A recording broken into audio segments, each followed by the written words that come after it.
Welcome to Celestial Scrolls, where we bring ancient Chinese myths and legends to life. Today, we continue the legendary tale of Journey to the West, one of China's greatest epics, following the perilous adventures of the monk Tang Sanzang and his loyal disciples, including the mighty Sun Wukong. In this episode, the travelers stumble upon a mysterious village hidden in the mist, a place where warm lanterns glow, but shadows hide dark secrets. As a phantom banquet turns to horror, Wukong's sharp instincts and Tang Sanzang's divine wisdom will be tested against an ancient curse. Can they escape the grip of the restless dead? This is Episode 14, The Village of Eternal Dusk, a tale of illusion, spirits, and redemption. If you love mythical adventures, be sure to subscribe and join us on this legendary journey. Now let's dive into the story.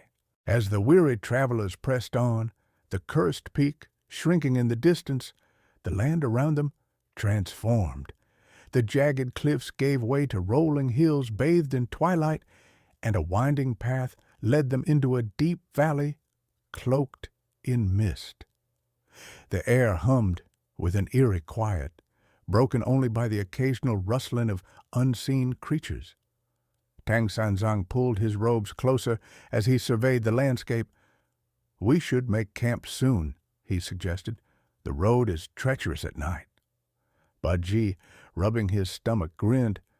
"Perhaps we'll find another feast, one that won't try to eat us this time." Wukong, ever vigilant, flicked his tail in irritation. "Fool! We should remain on guard. This valley reeks of enchantment." As if in response to his words, a soft glow appeared in the distance, followed by another, then another. Dozens of floating lanterns drifted through the mist, illuminating a small village nestled within the valley's embrace. The houses, adorned with vibrant silk banners, exuded warmth and life. Sha Wujing murmured, "A village? Strange for such a remote place." "Yet it seems peaceful," Tang Sanzang observed. "Let us seek shelter and offer our prayers in gratitude."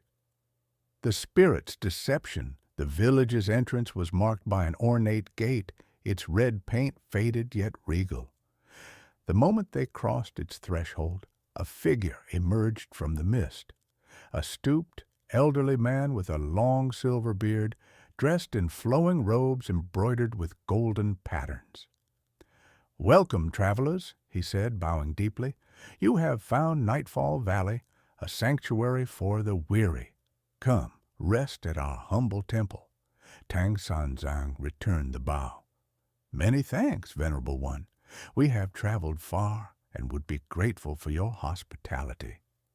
The villagers, their faces kind and inviting, led them to a grand temple at the heart of the village. The warm glow of lanterns danced on its lacquered beams, casting shifting shadows that seemed almost alive. Bajie, eyeing the steaming platters of food set before them, clapped his hands. At last, a proper meal. But Wukong, eyes sharp, muttered under his breath, "Something is amiss." His unease deepened as he watched the lanterns. Their glow flickered unnaturally, their silk casings rippling despite the still air. More troubling still, the villagers' eyes held an otherworldly gleam, their smiles a fraction too wide. Tang Sanzang, ever trusting, raised his hands in prayer. "Let us give thanks before we eat." A hushed silence fell over the hall.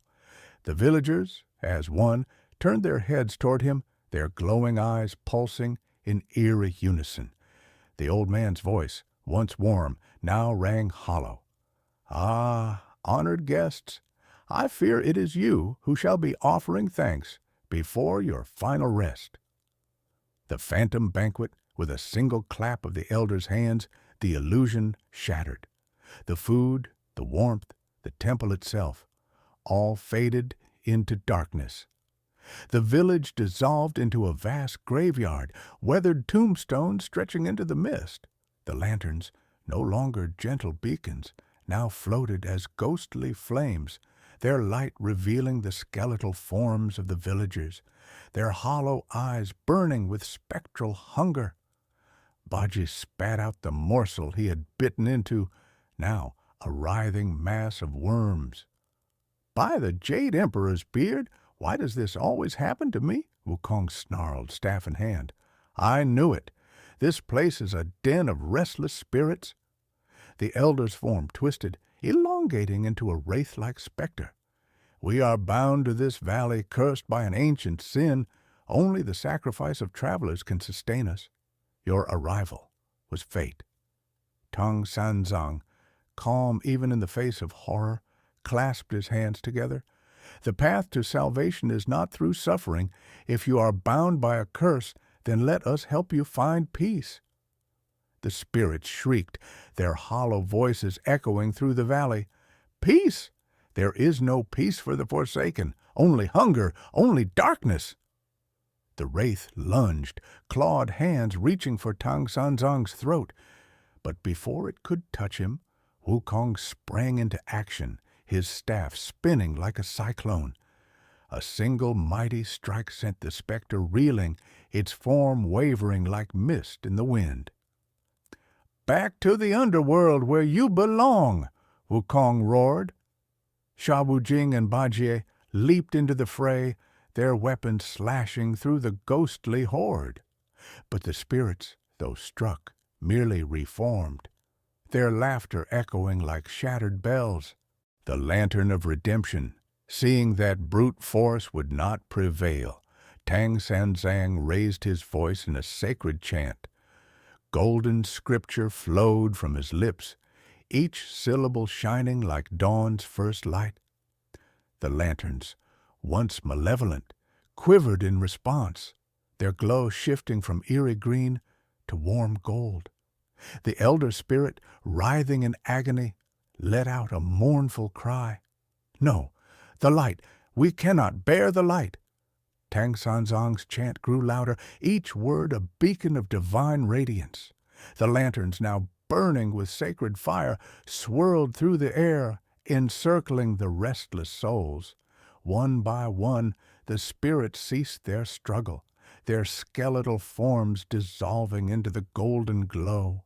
The elder spirit, his ghastly visage now sorrowful, gazed at the monk with something akin to gratitude. "We were lost for so long," he whispered. "Thank you for guiding us home." With a final shuddering sigh, he vanished, and with him the last vestiges of the curse that had bound the valley. Dawn's arrival. As the first rays of sunlight touched the valley, the graveyard transformed once more. The tombstones remained, but no longer did they exude dread. Instead, they stood as solemn markers of those who had finally found rest. The cursed village had vanished, replaced by a tranquil glade of blossoming peach trees. Bajie exhaled, wiping sweat from his brow. "That was unsettling." Sha Wujing nodded. "Yet a reminder that not all enemies must be destroyed. Some simply need to be freed." Wukong, twirling his staff, smirked. "Next time, though, let's try solving things without letting them almost eat us." Tang Sanzang smiled, his gaze turning westward. "Another trial overcome, another lesson learned, let us continue our journey." As they stepped onto the path once more, the wind carried the scent of peach blossoms, a quiet farewell from the souls they had saved.